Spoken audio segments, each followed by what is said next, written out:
Inilah konon si Pitung tidur atau beristirahat sewaktu singgah di rumah ini. Ilmu Roronteg ini kan dia nggak bisa dibunuh. Kalau dia dibunuh, kakinya di mana, lehernya di mana, kepalanya di mana, tangannya di mana, harus dipisah-pisah gitu. Kalau dia dikuburkan dalam satu kuburan, maka mayatnya akan hidup kembali. Begitu pemahaman orang. Untuk bagian anggota tubuhnya yang mana sih beragam. Ada yang bilang, mohon maaf nih ya, bagian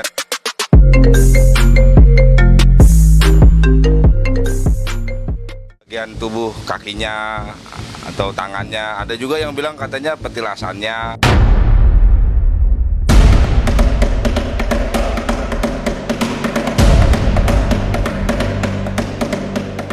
Rumah megah itu mengalihkan suasana berbeda. Berbentuk panggung dengan bangunan full kayu, dikenal sebagai rumah si Pitung. Ada aura metafisika yang bisa ditelisik jika mendekatinya dengan mata batin. Lantas, benarkah bangunan itu memang rumah si Pitung? Peristiwa mistik apa saja yang ada di sana? Lalu, siapa sesungguhnya si Pitung yang sakti dengan ajian rawa rontek yang kebal untuk dibunuh itu? Jangan dulu berlalu, masih akan banyak keganjilan terjadi di sini. Dan jangan lupa subscribe, like, share, dan komen agar tak ada yang terasa ganjil di sekitar Anda.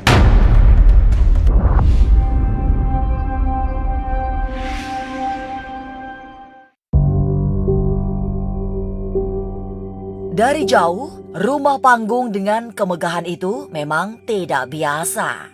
Ada suasana yang berbeda jika diperhatikan dengan sangat lama. Orang mengenalnya sebagai rumah si Pitung. Meski aslinya, rumah itu milik saudagar dari Bugis bernama Haji Saifuddin.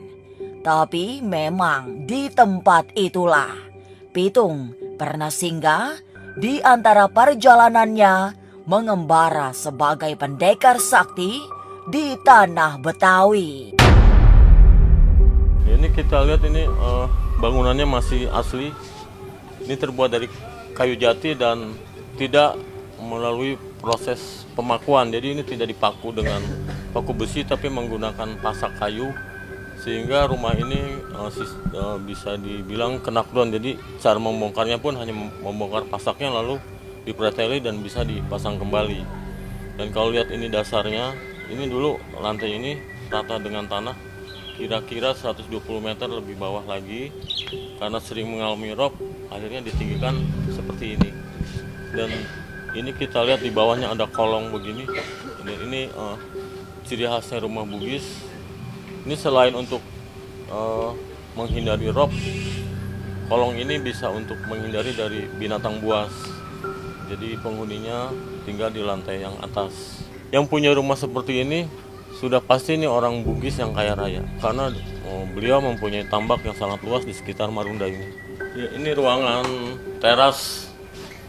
Tempatnya Haji Saifuddin dulu bersantai memantau tambak-tambak di sebelah utara dari rumah ini. Jadi ini paling depan, Pak? Ini paling depannya. Dulunya ini tempat santainya dan tidak seperti sekarang ya, dulu ini laut lepas dan depannya tambak-tambak ikan.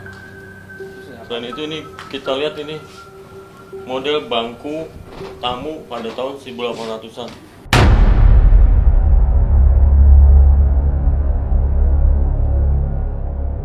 Berada di beranda rumah, suasana sudah mulai terasa agak hangat oleh tiupan angin mistik perkakas rumah yang berasal dari era lampau, seperti memberi jejak kesilaman yang kuat dengan suasana metafisika.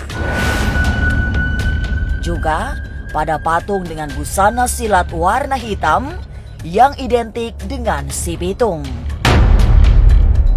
Patung ini menggambarkan tentang seragam silat orang Marunda.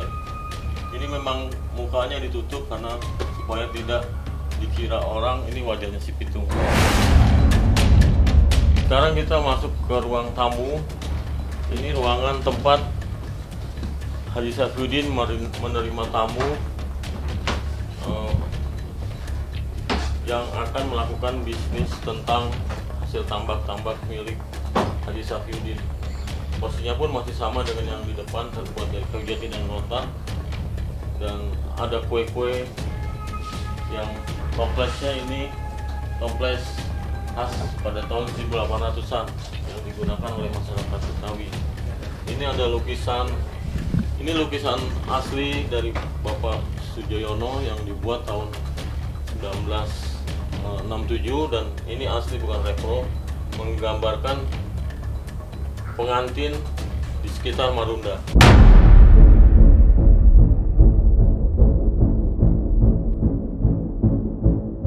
Setelah melewati ruang tamu, saatnya memasuki area yang paling wingit. Area itu ada di kamar tidur Haji Saifuddin, yang konon pernah menjadi tempat si Pitung singgah. Menurut Sukmawijaya, di kamar pribadi Haji Saifuddin itulah masyarakat banyak berlama-lama melakukan semacam semadi, mengirimkan doa-doa untuk Bang Pitung. Dan nyatalah, di sekitar tempat tidur itulah aura metafisika mengalir kuat. Konon Pitung pernah istirahat di sini, dan masyarakat pun banyak yang percaya bahwa auranya si Pitung itu sangat kuat di sini, dan banyak juga yang pengunjung di sini mengirim doa untuk keselamatan arwah si Pitung gitu ya. Disinilah konon si Pitung tidur atau beristirahat sewaktu singgah di rumah ini. Kita lihat nih masih bentuk tempat tidur seperti ini, ada spray dan kelambu untuk melindungi nyamuk. Banyak sekali pengunjung yang percaya bahwa disinilah auranya si Pitung yang terasa paling kuat gitu. Dan mereka sering semacam bertafakur atau bersemedi gitu, pokoknya berinteraksi sambil mengirim doa untuk si Pitung dan Haji Saifuddin. Dia punya kebijakan kayak Robin Hood kalau duluan. Artinya dia rampok orang yang kaya, yang orang yang serakah, dia kasihin ke beberapa rakyat kecil yang memang betul-betul menderita khas karena si penjajah itu sendiri.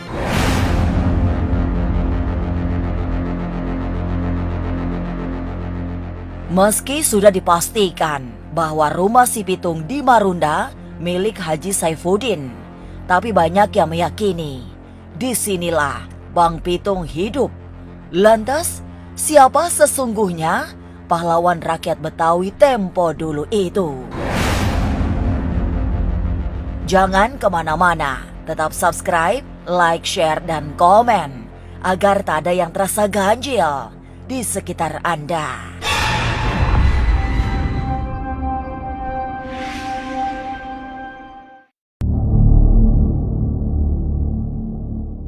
Si Pitung dalam gambaran masyarakat tradisional adalah sosok tak biasa.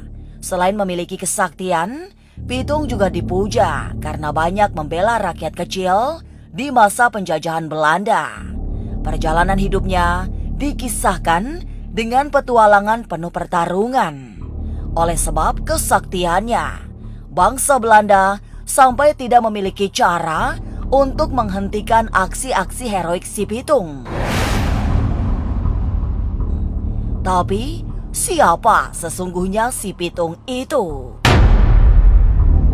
Ada lagi catatan sejarah yang menulis di buku Al-Fatawi bahwa Pitung itu bukan nama orang tapi nama organisasi, singkatan dari Pituan Pitulung. Dan yang disebut sering dipanggil si Pitung itu nama aslinya adalah Ahmad Nitikusuma, dan anggotanya 7 orang, ada Rais, Jebul, Jiis, Somad, dan lainnya. Semuanya mati di usia muda. Guru dari Pituan Pitulung itu Haji Naipin yang markasnya ada di Rawabelong. Ya, si Pitung itu dia hanya anak peternak sapi dan kambing di Rawabelong, yang merasa sakit hati karena orang tua dan kakeknya pernah dirampok atau diambil ternaknya orang-orang Belanda karena tidak mau membayar pajak.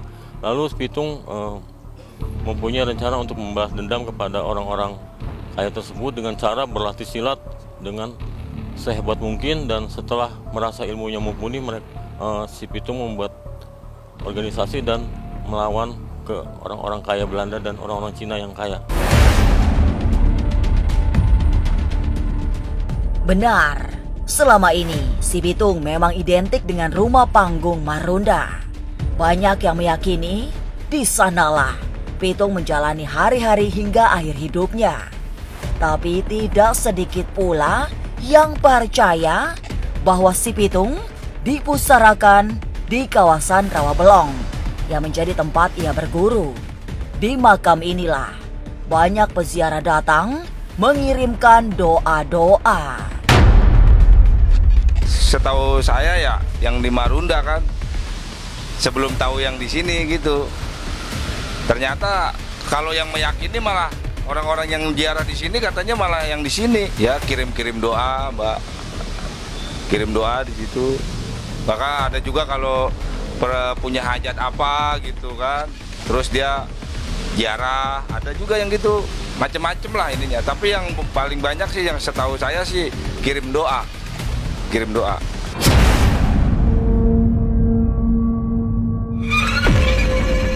Batu nisan di Rawabelong yang diyakini sebagai pusara Si Pitung memang terasa mistik.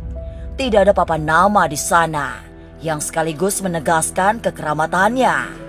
Makam ini seperti tak tersentuh oleh pemugaran yang serba indah, tapi dibiarkan lebih alami. Hanya pohon bambu yang dulu banyak tumbuh di area makam kini sudah tidak terlihat. Udah lama Mbak ya, tapi pastinya saya kurang tahu ya. Yang jelas sudah lama aja Mbak. Dulunya mah malah banyak ininya, banyak pohon bambu. Pohon bambu, terus pohon apa namanya nih? Itu Kamboja, terus pohon ini kan semenjak dirapin aja Mbak. Dulu mah gelap nggak kelihatan kalau dari jalan juga, kalau sekarang terang. Sering dibersihin sih. Setelah banyak orang yang tahu gitu. Kalau dulu kan mungkin jarang yang tahu ya. Kalau sekarang kan udah agak banyak. Nggak ada, setahu saya ya Pak, yang nggak ada tulisannya, cuman nisan aja gitu, gundukan aja gitu. Makamnya cuma satu, ya makam cuma satu. Yang tahu keluarga, ya, yang sampai saat ini nggak mau dibuka di mana.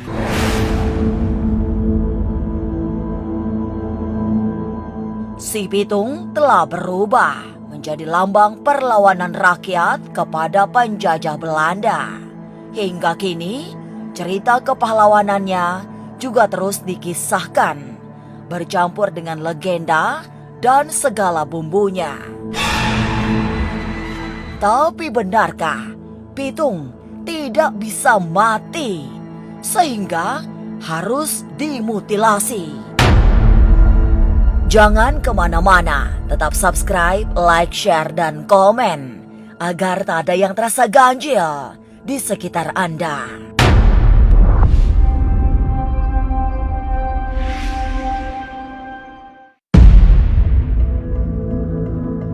Bang Pitung memang melegenda. Cerita tentang kehebatannya, termasuk ajian sakti Rawa Rontek, terus dikisahkan dengan segala keyakinannya. Benar, semua orang yakin dan meyakini bahwa ilmu Rawa Rontek yang membuat Pitung tak pernah bisa dihentikan aksinya oleh penjajah Belanda. Cara menghabisi pemilik ajian Rawa Rontek adalah hanya dengan memisahkan tubuhnya saat dibunuh. Dan itulah yang terjadi. Salah satu potongan tubuh Bang Pitung dimakamkan di Rawabelong. Ada yang menjelaskan Si Pitung itu punya ilmu Rawa Rontek. Ilmu Rawa Rontek itu ilmu kebal yang bila jasadnya dikubur utuh, dia akan hidup kembali. dan Belanda mendapat informasi bahwa caranya dengan mematikan kegiatan Si Pitung adalah dengan memutilasi. Akhirnya Belanda konon memutilasi tubuh Si Pitung, kepala dan kakinya dibawa ke Belanda, tapi tubuhnya konon dimakamkan di daerah Selipi atau sekarang tepatnya di belakang Telkom Palmerah.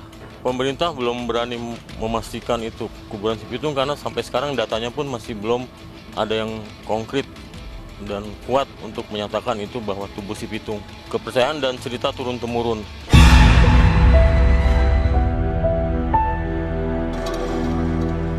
Pengakuan bahwa Si Pitung memiliki ajian rawa rontek terjadi begitu saja lewat cerita tutur yang terus mengalir dari generasi ke generasi. Meski pemerintah belum berani memastikan, namun pusara di Rawa Belong sangat dipercaya sebagai pusara Si Pitung. Disinilah para peziarah melakukan ritual dan doa-doa untuk tokoh Betawi yang ditakuti Belanda itu. Untuk bagian anggota tubuhnya yang mana sih beragam. Ada yang bilang, mohon maaf nih ya, bagian tubuh kakinya atau tangannya. Ada juga yang bilang katanya petilasannya. Kalau yang berziarah sih banyak Mbak ya, terutama kalau setiap malam Jumat tuh. Kalau malam Jumat Kliwon lebih ramai lagi. Yang sering mah warga sekitaran sini Mbak ya. Pernah saya tanya tuh dari luar daerah, ada juga dari Bogor, dari Cirebon, dari Manado pernah.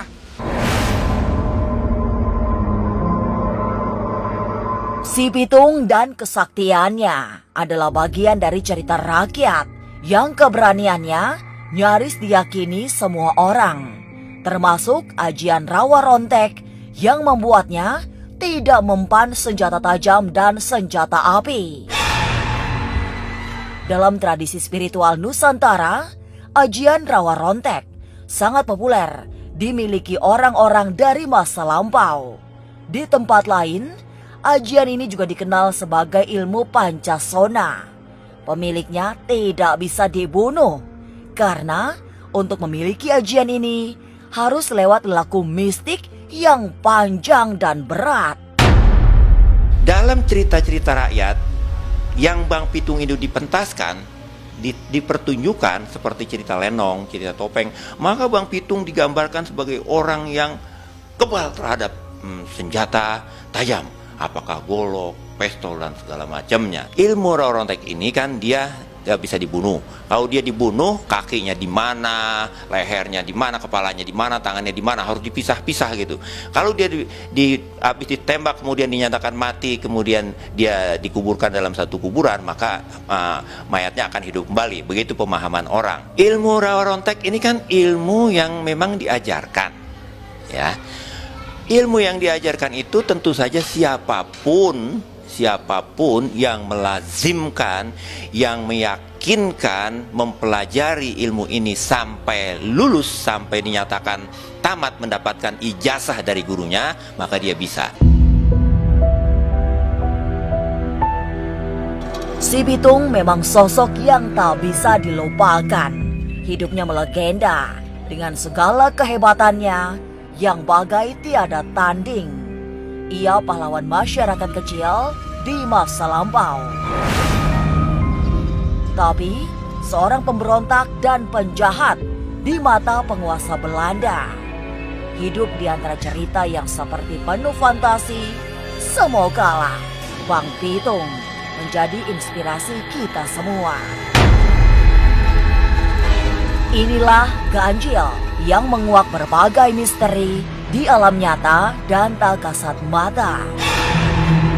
Sampai jumpa pada episode selanjutnya dengan kisah-kisah ganjil setiap hari Senin, Kamis, dan Jumat pukul 5 sore.